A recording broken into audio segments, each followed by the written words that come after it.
Барлықтарыңызға сәлем, каналыма қош келдіңіздер.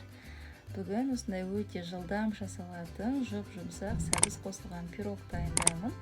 Пирогқа қажетті заттар сәбіз, жұмыртқа, қант, сұйық май, ұн және қопсытқыш қажет болады.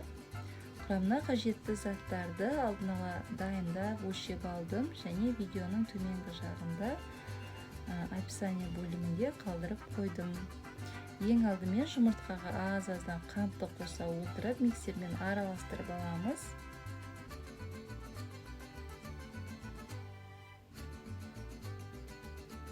Үш-төрт минуттай аппақ болып көтерілгенше араластырамыз. Бұдан кейін сұйық майды қосамыз. Онды да аз-аздан қоса отырып араластырамыз.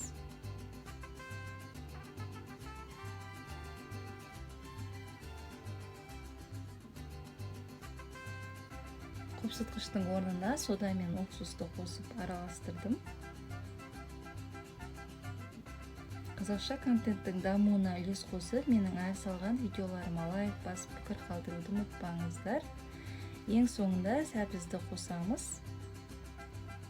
Сәбізбен қоса мейіз немесе жаңғақты да қосса болады, өте ерекше дәм береді. Формамызға май жағып массаны құямыз.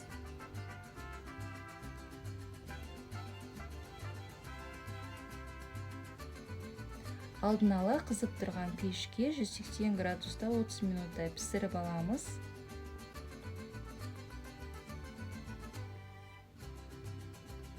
Міне пирогымыз дайын болды.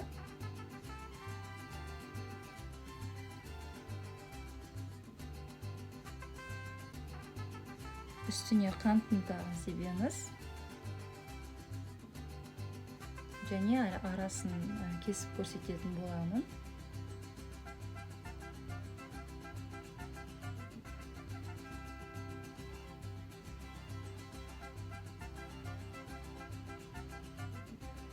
Міне арасы осылай тығыз емес, әдемі болып көтеріліп пісті.